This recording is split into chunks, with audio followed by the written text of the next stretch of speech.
सोचिए, किसी के घर छापा पड़े और छापा मारने वाले खाली हाथ तो लौटे ही, पर जाते जाते कुछ देकर भी जाएं, है ना अजीब बात। आज हम इसी अनोखी व्यंग्यात्मक कहानी छापा की परतों को खोलेंगे। चलिए शुरू करते हैं। और कहानी शुरू होती है बस इसी एक लाइन से। एक दिन अचानक घर पर छापा पड़ गया। सोचिए, एक लेखक, एक कवि और दरवाजे पर अधिकारियों की धमक।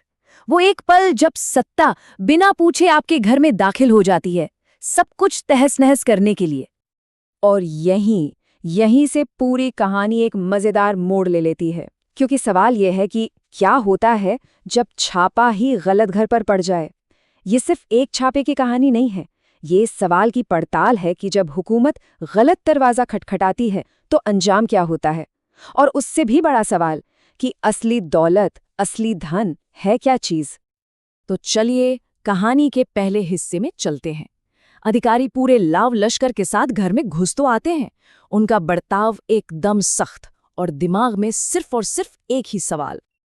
आते ही उनका पहला और आखिरी सवाल होता है, सोना कहाँ है। बस कोई बातचीत नहीं, कोई सफाई सुनने को तैयार नहीं।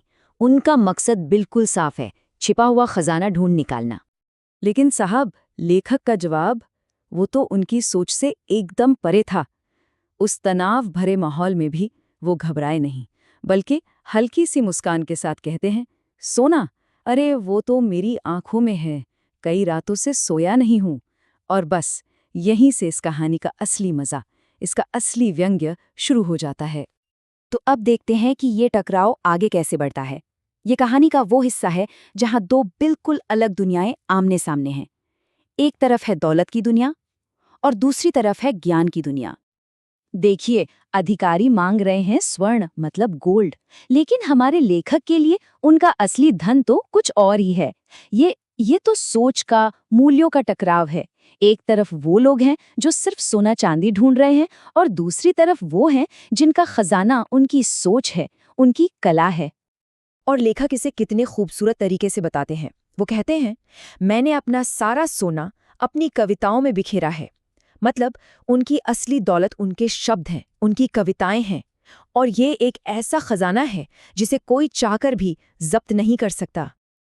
अब अधिकारियों को ये गहरी बातें कहाँ समझ आने वाली थीं, तो उन्होंने घर की तलाशी और तेज कर दी। उन्हें लगा कहीं न कहीं तो कुछ छिपाया ही होगा, लेकिन उन्हें जो मिला वो उनकी सोच से बिल्कुल बाहर था।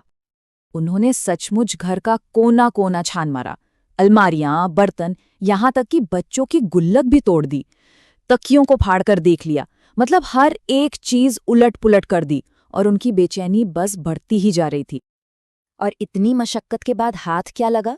कुछ भी नहीं, बिल्कुल खाली। कहानी में कहा गया है कि घर ब्रह्मांड जैसा खाली था। कितना पावरफुल मेटाफर है ये, जो न सिर्फ घर की गरीबी दिखाता है, बल्कि उन अधिकारियों की नाकामी को भी दिखाता है।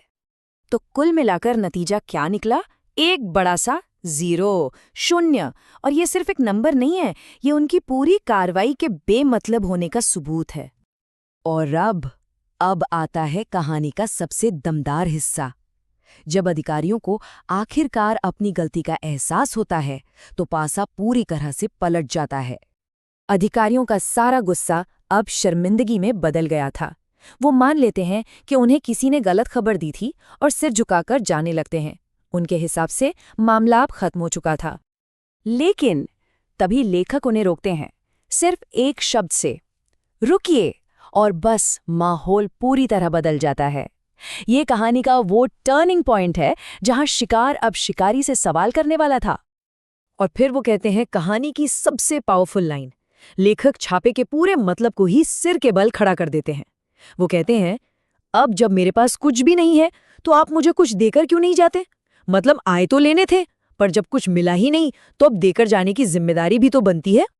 तो चलिए अब कहानी के आखिरी हिस्से और इसके गहरे मतलब को समझते हैं। लेखक के ये आखिरी शब्द सिर्फ एक सवाल नहीं है, ये समाज पर एक बहुत गहरा तंज है। वो आगे समझाते हैं कि जिनके पास सोने चांदी के पलंग हैं उनसे तो सब ले लिया जाता है, चलो ठीक है, लेकिन जिनके पास बैठने के लिए भी कुछ नहीं है, क्या सिस्टम को उन्हें कम से कम एक तख्त नहीं देना चाहिए? ये सवाल सिर्फ उन अफसरों से नहीं है, ये पूरे सिस्टम से है, जो अक्सर ताकतवर को छोड़कर गरीब के पीछे पड़ जाता है। और यहीं पर ये व्यंग पूरे सिस्टम पर एक सीधी चोट करता है। और कहानी इसी खूबसूरत सोच के साथ खत्म होती है कि एक छापा बहुत कुछ ले जाता है, पर कभी-कभी सोचने की एक वजह भी दे जाता है। तो आखिर में सवाल यही बचता है कि असली छापा किस पर पड़ा था, लेखक के घर पर या फिर हम सबकी सोच पर।